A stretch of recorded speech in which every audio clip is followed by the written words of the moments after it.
understood how much a secret can set you apart. He thought about it all the time, even when he was hunting with Renn and Wolf. It was early in the moon of the salmon run, and a sharp east wind carried a strong smell of fish. As Torak made his way beneath the pines, his boots crunched on flakes of bark scattered by woodpeckers. To his left, the green river chattered after its long imprisonment under the ice, while to his right, a rock face rose towards Broken Ridge. In places, it was scarred, where the clans had hacked out the red slate which brings hunting luck. He heard the clink of stone on stone. Someone was quarrying. That should be me, Torak told himself. I should be making a new axe. I should be doing things. This can't go on, he said out loud. You're right, said a voice. It can't. They were crouching on a ledge 10 paces above him, 4 boys and 2 girls glaring down. The Boar clan wore their brown hair cut to shoulder length with a fringe, tusks at their necks, stiff hide mantles across their shoulders. The Willows had woven bark strips, sewn in spirals on their jerkins, and 3 black leaves tattooed on their brows in a permanent frown. All were older than Torak. The boys had wispy beards, and beneath the girls' clan tattoos, a short red bar showed that they'd had their first moon bleed. They'd been quarrying. Torak saw stone dust on their buckskins. Just ahead of him he spotted a tree-trunk ladder, notched with footholds which they'd propped against the rock face to climb up to the ledge. But they were no longer interested in slate. Torak stared back, hoping he didn't look scared. "What do you want?" Aki, the Boar clan leader's son, jerked his head at the antlers. "Those are mine. Put them down." "No, they're not," said Torak. "I found them."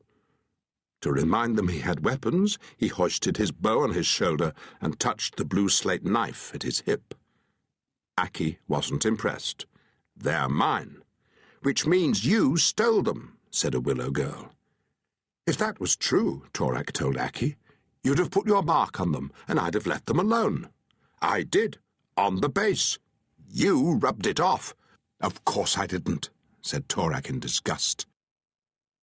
Then he saw what he should have seen before, a smudge of earth blood at the base of one antler, where a boar tusk had been drawn on. His ears burned. "I didn't see it, and I didn't rub it off." "Then put them down and get out of here," said a boy called Rout, who'd always struck Torak as fairer than most, unlike Aki, who was spoiling for a fight. Torak didn't feel like giving him one. "All right," he said briskly. "I made a mistake, didn't see the mark. They're yours." "What makes you think it's that easy?" said Aki. Torak sighed.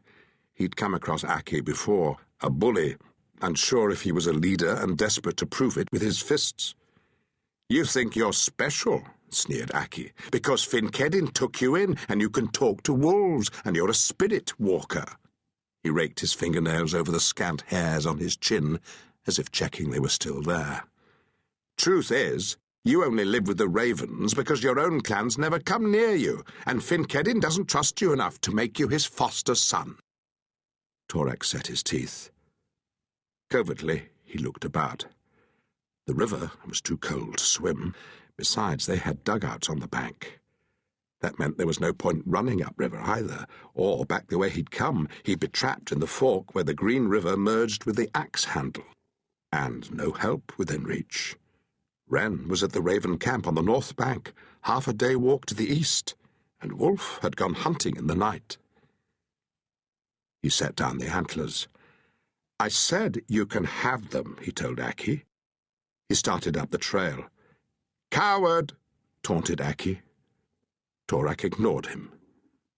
A stone struck his temple. He turned on them. "Now who's the coward? What's brave about 6 against 1? Beneath his fringe, Aki's square face darkened. "Then let's make it even. Just you and me." He whipped off his jerkin to reveal a meaty chest, covered in reddish fuzz. Torak froze.